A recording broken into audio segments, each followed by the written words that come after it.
Две сумки. Давным-давно в привольной степи жил бедный человек. Однажды сговорился он с одним богачом за четверть десятины хлеба обрабатывать его землю.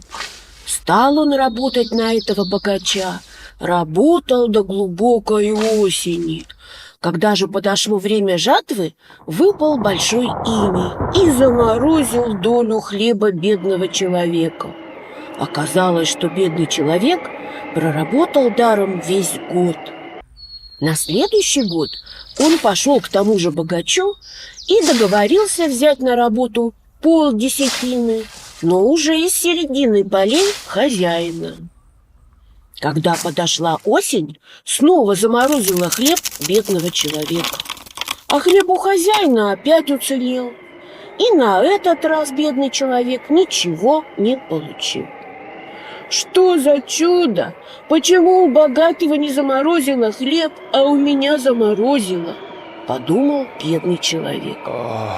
И сжалась у него грудь от горя. Решил он найти Мороза, злодея, который замораживает его хлеб. 3 дня и 3 ночи он точил свой топор. Потом отправился в путь. Пошел прямо на север, откуда приходит холод и снег. Идет, нет конца краю его пути. Вдруг видит, возвышается перед ним гора до небес. Он полез на эту гору и кое-как добрался до вершины. На самой вершине горы бедный человек увидел дом.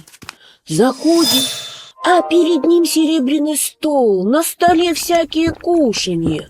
Наелся бедный человек и спрятался под столом. Вдруг заходит сам Мороз и спрашивает: «Кто еду мою съел? Какой запах слышу? Кто мог зайти?» «Мороз, я тебе своим топором голову отрублю!» — отвечает из-под стола бедный человек. «А почему ты захотел отрубить мне голову?» — спрашивает Мороз. «А почему ты замораживал 2 года мой участок хлеба, а у богатого хозяина не замораживал?» «Мой мальчик, я не знал, что я замораживал. Выходи сюда!» — говорит Мороз.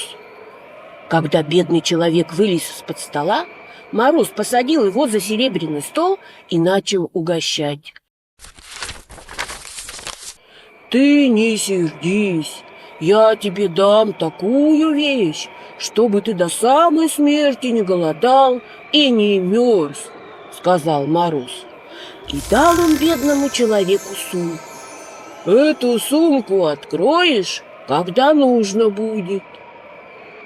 Взял бедный эту сумку и отправился домой.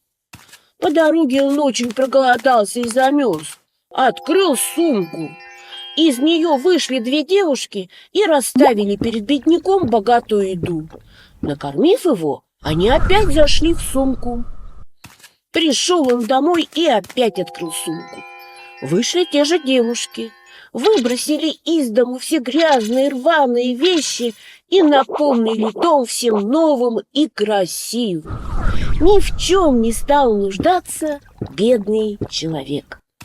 Зашел к нему однажды хозяин узнать, почему не идет бедняк работать.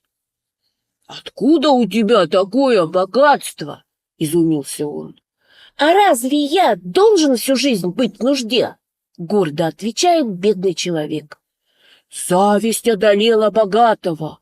Приглашает он к себе бедного человека и давай угощать жирным мясом да крепкой водкой.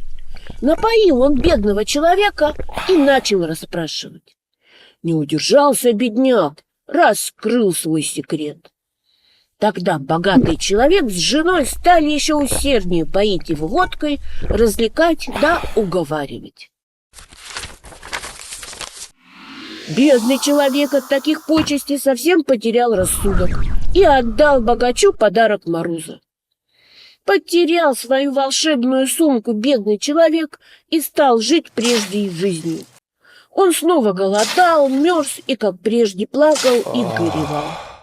И решил еще раз сходить к Морозу. Собрался он скоро и опять отправился в путь. Пришел на ту же высокую гору, зашел в дом и стал ждать хозяев. Вечером пришел Мороз. «Мороз, ты замораживал мой хлеб 2 года и заставляешь меня голодать и мерзнуть до сих пор», — сказал ему Бедняк.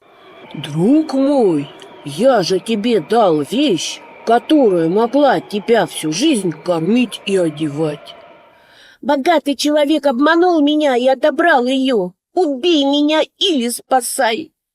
Тогда Мороз дал Бедняку сумку красивей прежней.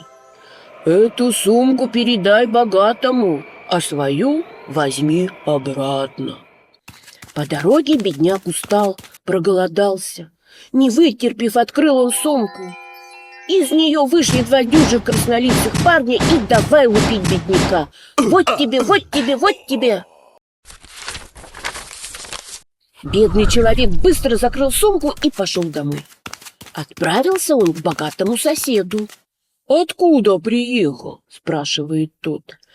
«А пришел я показать тебе сумку. Она куда лучше прежней», – отвечает бедный человек. Богатому очень понравилась сумка. «Мы с тобой друзья, давай меняться», — говорит богатый и протягивает руку к сумке. Поменялись они сумками. Решил богатый пригласить всех своих приятелей-богачей и стал готовиться к большому пиру. Собрались гости, сидят за столом. «Я стал еще богаче, смотрите», — говорит хозяин. Принес свою сумку и открыл ее. Из сумки выскочили 2 дюжих парня и давай лупить железными палками хозяина и его гостей. Все они разбежались.